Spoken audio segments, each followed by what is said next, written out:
Hi friends, welcome to அம்மி and mummy kitchens. இன்றைக்கி ரமலானுடைய 8வது நாளில் இருக்கோம். ஈவினிங் டைம் ஆகிடுச்சு. ஸோ இஃப்தாருக்கு ஒரு ஸ்நாக்ஸ் ரெசிபி செய்யலாமே அப்படின்னு சொல்லிட்டு உள்ளே வந்தேன். மீல் மேக்கர் இருந்தது, கொஞ்சம் நேரம் அதை ஊற வச்சு எடுத்துக்கிட்டேன்.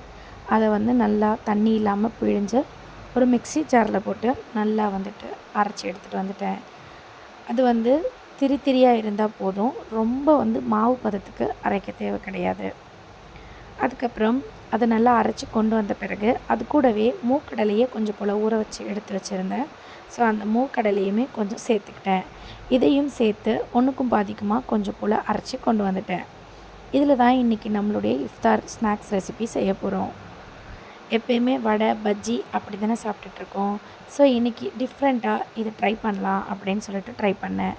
டேஸ்ட் எப்படி வருது அப்படின்னு எனக்கு தெரியல. சாப்பிட்டு பார்த்துட்டு எப்படி இருந்துச்சு டேஸ்ட் அப்படின்னு சொல்லிட்டு மறக்காமல் உங்களுக்கு நான் சொல்கிறேன். அடுத்து பார்த்திங்கன்னா இது நல்லா போயிட்டு அரைச்சி கொண்டு வந்துட்டேன். இது ஒன்றுக்கு பாதிக்கமாக அரைச்சா போதும், முழுசாக அரைக்க தேவையில்லை. இது கூடவே தேவைப்படக்கூடிய மசாலாஸ் எல்லாம் ஆட் பண்ணிக்கிட்டேன்.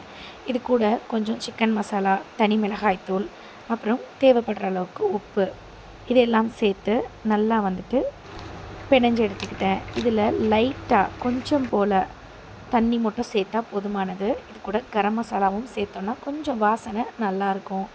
இது கூட 1 டீஸ்பூன் அளவுக்கு இஞ்சி பூண்டு பேஸ்ட்டும் சேர்த்துக்கிட்டேன்.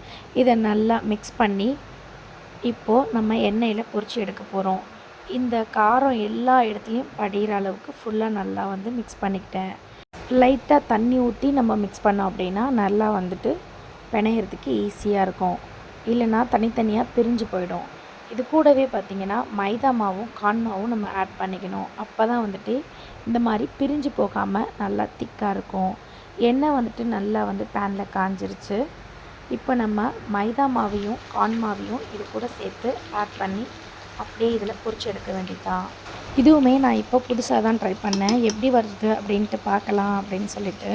ஆனால் உண்மையிலேயே ரொம்ப சூப்பராக இருந்துச்சு. இஃப்தார் முடிச்சுட்டு இது சாப்பிடும் பொழுது ரொம்பவே அருமையாக இருந்தது. இது ஆக்சுவலாக பார்த்திங்கன்னா சிக்கனில் நம்ம கோலா உருண்டை செய்வோம்ல, அந்த மாதிரி ஒரு டேஸ்ட்டில் சூப்பராகவே இருந்துச்சு. நார்மலாக சாப்பிட்றவங்க கிட்ட கொடுத்தோம் அப்படின்னா இது மீல் மேக்கரில் செஞ்சுருக்கோம் அப்படின்னு சொன்னால் அவங்க நம்பவே மாட்டாங்க. சிக்கன் அல்லது மட்டன் தான் நம்ம சேர்த்து செஞ்சுருக்கோம் அப்படின்னு நினைப்பாங்க. அந்த அளவுக்கு அவ்வளோ சூப்பராகவே இருந்துச்சு. நீங்களுமே கண்டிப்பாக ட்ரை பண்ணி பாருங்கள். நல்ல டேஸ்ட்டாக இருந்தது. இது ஃபஸ்ட் டைம் நான் ட்ரை பண்ணேன். ரொம்ப சூப்பராகவே வந்திருந்தது. உப்பு காரம் எல்லாமே பக்காவாக இருந்துச்சு. ரொம்பவே சூப்பராக இருந்தது. இது நல்லா ஒரு 3-4 பேட்ச்க்கு நான் நல்லா பொரித்து எடுத்துக்கிட்டேன். இதுக்கப்புறம் இதில் கொஞ்சம் மாவு எக்ஸ்ட்ரா இருந்துச்சு. ஸோ இதுவே கொஞ்சம் நிறைய இருந்த மாதிரி இருந்ததா. ஸோ இதையே ஒரே டிஷ்ஷாக செய்கிறத விட இது கூட இன்னும் கொஞ்சம் வேறு ஏதாவது செய்யலாமே டிஃப்ரெண்ட்டாக அப்படின்னு சொல்லிட்டு யோசித்தேன். வீடியோவை அப்படி கண்டினியூவாக பாருங்கள், என்ன செஞ்சுருக்கேன் அப்படின்னு சொல்லிட்டு உங்களுக்கே தெரியும். இப்போ நல்லா இது பொரிஞ்சு வந்துருச்சு பொன்னிறமாக. இதை அப்படியே எடுத்து பிளேட்டில் போட்டுக்கிட்டேன். இது கிட்டத்தட்ட ஒரு 3 பேட்சாக பிரித்து கடன்னு பொரித்து எடுத்துக்கிட்டேன். இது நல்லா ரோஸ்ட் ஆகி சூப்பராக வந்திருந்தது. இதோட டேஸ்ட் எப்படி இருந்துச்சு அப்படின்னா மேலே நல்லா கிறிஸ்பியாகவும் உள்ளுக்குள்ளே நல்லா சாஃப்டாகவும் இருந்துச்சு. டேஸ்ட்டு செம்மையாகவே இருந்தது. இது நீங்கள் கண்டிப்பாக ட்ரை பண்ணி பாருங்கள், உங்களுக்கு ரொம்பவே பிடிக்கும். ரொம்ப ஈஸியான ரெசிபியும் கூட. ரொம்ப பொருளெல்லாம் எதுவும் சேர்க்க தேவையில்லை. மீல் மேக்கரும் மூக்கடலையும் இருந்தால் மட்டுமே போதுமானது. வீட்டில் இருக்கிற மசாலாவை யூஸ் பண்ணி இந்த ரெசிப்பியை ஈஸியாக செஞ்சு கொடுத்துடலாம். குழந்தைங்களுமே ரொம்ப விரும்பி சாப்பிடுவாங்க. இது எல்லாத்தையும் பொரித்து எடுத்துகிட்ட பிறகு நெக்ஸ்ட்டு மீதம் இருந்த மாவில் கொஞ்சம் போல் கோஸ் ஆட் பண்ணிக்கிட்டேன். அப்படியே ஒரு வெங்காயத்தை நல்லா நறுக்கி அது கூடவே சேர்த்துக்கிட்டேன்.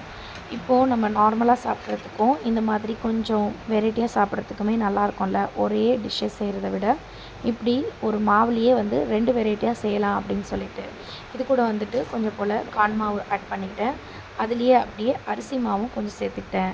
இது ரெண்டுத்தையுமே நல்லா போட்டு மிக்ஸ் பண்ணிட்டாச்சு. இதில் மசாலா பார்த்திங்க அப்படின்னா கரம் மசாலாவும் தனி மிளகாய் தூளும் ஆட் பண்ணிக்கிட்டேன். தேவைப்படுற அளவுக்கு உப்பு லைட்டாக சேர்த்துட்டேன். இதில் வேறு எதுவுமே ஆட் பண்ணலை. கொஞ்சம் போல் தண்ணியை விட்டு நல்லா பிணைஞ்சு எடுத்துக்கிட்டேன். இப்போது அந்த கோஸினுடைய வாசமும் அந்த வெங்காயத்துடைய வாசமும் ரொம்பவே சூப்பராக இருக்கும். இது கூட குடமிளகா கூட நம்ம வீட்டில் இருந்துச்சுன்னா ஆட் பண்ணிக்கலாம். இதை அப்படியே சேர்த்து 2வது ஒரு சூப்பரான இஃப்தார் ரெசிப்பியை ரெடி பண்ணிட்டேன். ரொம்பவே சூப்பராக இருந்தது. அது வேறு ஒரு டேஸ்ட்டு, இது ஒரு வேறு டேஸ்ட் அப்படிங்கிற மாதிரி இருந்துச்சு. நான் ரொம்ப ஈஸியாக செஞ்சுருந்தேன். ஆனால் பசங்க கூட நினச்சிக்கிட்டாங்க 2 வெரைட்டி தனித்தனியாக ரொம்ப கஷ்டப்பட்டு செஞ்சேன் அப்படின்னு சொல்லிட்டு. ஆனால் ஒரே ஒரு ரெசிபி தான். அந்த ஒரு விஷயத்துலையே கொஞ்சம் போல் கோஸையும் வெங்காயத்தையும் ஆட் பண்ணதில் இது வேறு ஒரு சூப்பரான ஒரு ஸ்நாக்ஸாக மாறிடுச்சு. இப்போ 2 ஸ்நாக்ஸ் வந்து நமக்கு வந்து இஃப்தாருக்கு சூப்பராக கிடச்சிருச்சு. நோம்பு கஞ்சி பள்ளிவாசல்லேருந்து வந்துருச்சு. ஸோ நம்மளோட ஸ்டாஃப்க்குமே சேர்த்து அதிகமாகவே வந்து பொரிச்சு எடுத்துக்கிட்டேன். இது வந்து ஒரு 3 பேட்சும், அதுக்கப்புறம் ஃபஸ்ட்டு நம்ம செஞ்சோம் இல்லையா, அந்த ஸ்நாக்ஸ் ஒரு 3 பேட்சாகவும் பொரிச்சு எடுத்தாச்சு. தட்டு நிறைய ஸ்நாக்ஸோட இஃப்தாருக்கு ரெடி ஆகிட்டோம். அதுக்கப்புறம் வந்துட்டு ஸ்நாக்ஸ் ரெசிபி மட்டும் போதுமா, சில்லுன்னு ஏதாச்சும் ரெடி பண்ணணும் இல்லையா. ஸோ அதனால் இதெல்லாம் பொரிச்சு எடுத்துகிட்ட பிறகு ஜூஸ் ரெடி பண்ணுறதுக்காக போனேன். அதுக்கப்புறம் பார்த்திங்கன்னா பொம்மிக்குட்டி சொன்னால், நீங்கள் இன்னும் இருக்கிறதையும் பொரிச்சு ஃபுல்லாக எடுத்துருங்க இன்னும் நிறையா வேணும், அப்போ தான் மற்றவங்களுக்கும் கொடுக்க முடியும். ஸோ நான் வந்துட்டு ஜூஸ் வந்து ரெடி பண்ணுறேன் அப்படின்னு சொல்லிட்டா. சரி, ரொம்ப நல்லதாக போச்சு, நம்ம இருக்கிற மாவையும் பொரிச்சு எடுத்துடலாம் அப்படின்னு சொல்லிட்டு நான் பொரிச்சு எடுத்து வைக்க ஸ்டார்ட் பண்ணிட்டேன். அதுக்குள்ளே பாப்பா போயிட்டு நன்னாரியில் லெமன் ஜூஸு, அதுக்கப்புறமா வந்து மேங்கோ ஜூஸ் எல்லாமே போட்டு ரெடியாக வச்சுட்டா. இது கூடவே இஃப்தாருக்கு இன்றைக்கி பானிபூரி வந்து ரெடி பண்ணணும், வெளியில் தான் வாங்கி சாப்பிட விட மாட்டேறீங்க, ஸோ நானே ரெடி பண்ணுறேன் அப்படின்னு சொல்லியிருந்தா. அதையுமே சூப்பராக ரெடி பண்ணி எடுத்து அப்படியே வச்சுட்டானா பார்த்துக்கோங்களேன். ரொம்ப செம்மையாக இருந்துச்சு. பானிபூரி, அந்த ரசம், அந்த உருளைக்கிழங்கு, வேக வச்ச மூக்கடலை, அந்த மசாலாலாம் போட்டு சூப்பராக செஞ்சுருந்தா. டேஸ்ட்டுமே அட்டகாசமாக இருந்தது. அது எல்லாமே வந்து அப்படியே இஃப்தாருக்கு வச்சாச்சு. நான் அதுக்கப்புறமா போயிட்டு பால் கொஞ்சம் வச்சுருந்தேன் ஃப்ரிட்ஜில், அதை எடுத்து ரோஸ் மில்க் கொஞ்சம் கலந்துக்கிட்டேன். அவ்வளோதான். இன்றைக்கி பார்த்திங்கன்னா இந்த ஸ்நாக்ஸ் ரெசிபி ரோஸ் மில்க்கு, நன்னாரி ஜூஸு, அதுக்கப்புறமா வந்துட்டு மேங்கோ ஜூஸு, பள்ளியாசல்லேருந்து வந்திருந்த நோம்பு கஞ்சி, இது எல்லாமே சேர்த்து இன்றைக்கி இஃப்தாரை சூப்பராக வந்துட்டு நோம்பு திறந்துட்டோம்.